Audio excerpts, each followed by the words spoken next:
Dr. Susan Boafo-Arthur, who wrote a chapters focusing on experiences of Black African international faculty members. This was published in one of the books that I co-edited with my colleagues Chris Glass and Dr. C. Lane.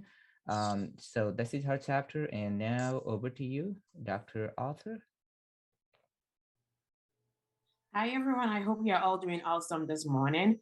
Yes, I did write a chapter in this book, The Experiences of International Faculty in Institutions of Higher Education.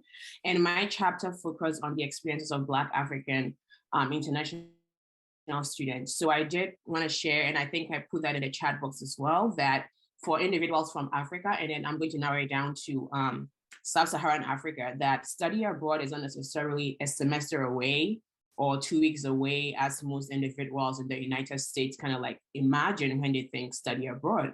For us, it's more of leaving your country and going to study internationally for an extended period of time. And so even though individuals from African countries fall under the category of study abroad, they are more of like long-term study international students.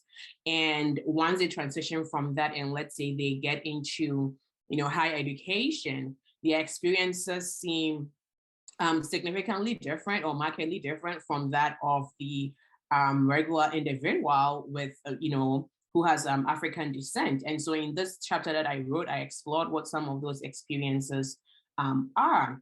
And so oftentimes it seems like, in terms of the workforce, first off, in higher education for individuals of color in higher education, I think we will all acknowledge that there is some difficulty there, especially if you are somebody, of color, especially if you have African descent. But then it gets, I think, those experiences or negativities, it seems, gets worsened when you are African, and especially when you are not born and raised in the United States. And so it seems like the negativities double or maybe even triple at times for that.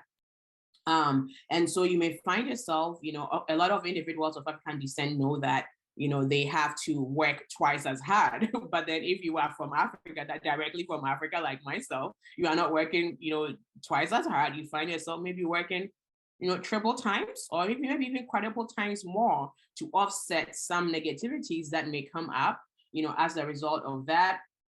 And then also when you are directly, you didn't grow up in the United States. And I think when you grow up in the United States, you have a greater sense of awareness of the complexities of race and color and how that influences, the framework of life in the United States. But when you did not grow up here and you are coming from, an African country, it's different, especially if, you've never had that type of experience. And so for individuals who are Black African, when they move into the United States, and they are moving into the realm of higher education, there's this struggle there, there's this challenge there with regards to how they navigate those experiences, with regards to how, they can transition fully into their role of being, a Black African faculty member, maybe even at a PWI or an HBCU. And with the work I did in the chapter I wrote for Black African faculty who were at HBCUs, it was found out that